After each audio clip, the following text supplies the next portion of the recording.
नमस्कार. आज आपण करणार आहोत सांबार व डोसा.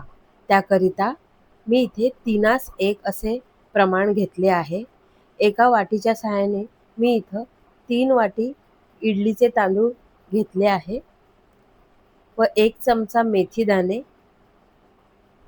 स्वच्छ धुवून घेऊयात.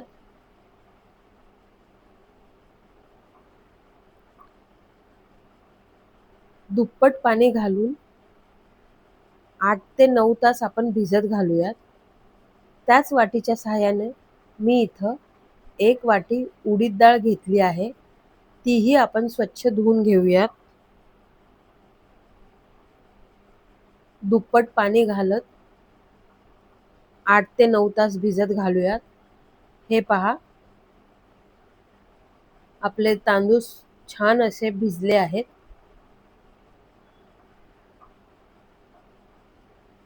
उडीद डाळ ही छान भिजली आहे. मी इथं 2 ते 3 चमचे पोहे घेतले आहेत. ते गरम पाण्यात भिजवणार आहे. आता आपण डाळ, तांदूळ व पोहे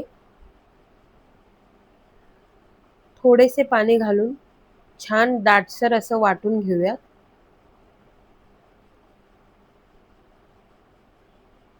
हे पहा,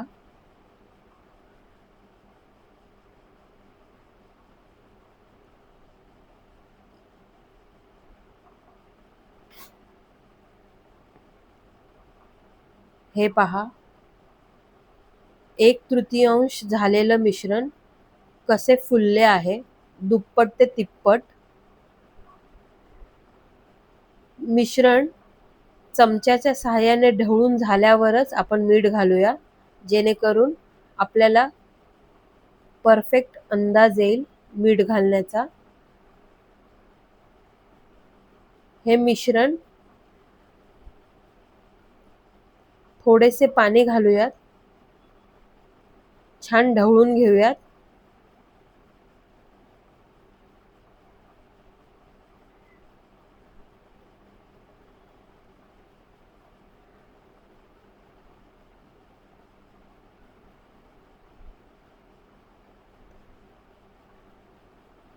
इथं मी पहिला डोसा करण्यासाठी थोडेसे तेल घालणार आहे.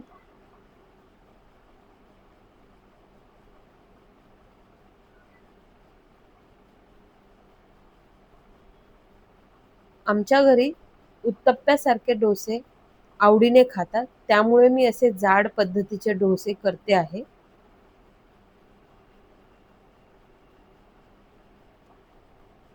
अतिरिक्त तेल मी काढून घेतले आहे.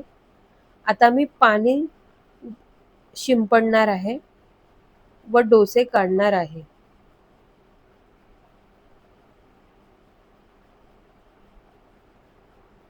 झाकण ठेवूयात. हा पहा, कसा जाळीदार, मऊ, लुसलुशीत डोसा तयार झाला आहे. खूप सुंदर लागतात हे डोसे.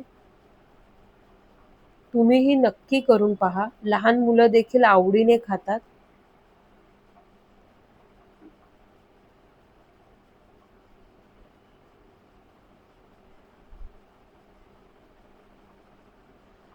मी फक्त पहिल्या डोस्यासाठीच तेल वापरले आहे. त्यानंतर मी पाणीचा वापर करून डोसे केलेले आहेत. हे पहा, सांबार करण्यासाठी चिंच भिजत घातली आहे गरम पाण्यात. आता एका कढईत तेल गरम झाल्यास मोहरी घालावी, कढीपत्त्याची पाने घालावीत, उभा चिरलेला कांदा घालावा, 2 सुक्या लाल मिरच्या घालाव्यात. छान परतवून घेऊयात. टोमॅटो घालूया, तोही छान परतवून घेऊयात. इथं मी लाल भोपळा, शेवग्याच्या शेंगा, उभी चिरलेली वांगी घेतली आहेत. हळद घालूयात, सांबार मसाला घालूयात. 2 चमचे मी इथे सांबार मसाला घातला आहे. या व्यतिरिक्त मी कोणताही लाल तिखट अथवा कोणतंही तिखट वापरलं नाहीये. मीठ घालूयात. छान ढवळून घेऊयात. झाकण ठेवून 2 ते 3 मिनिटाची वाफ काढून घेऊयात. हे पहा, आपण यात शिजलेली तुरीची डाळ घालणार आहोत. डाळ ही थोडीशीच घालावी, जेणेकरून सांबार पातळ आणि सुंदर चवीचं होईल. चिंचेचं पाणी घालूयात. गरम पाणी घालूयात. कढीपत्त्याची पाने घालून छान असं शिजू देऊयात. 5 ते 7 मिनिटात तयार आहे आपलं सुंदर चवीचं सांबार. रेसिपी आवडल्यास नक्की करून पहा. धन्यवाद.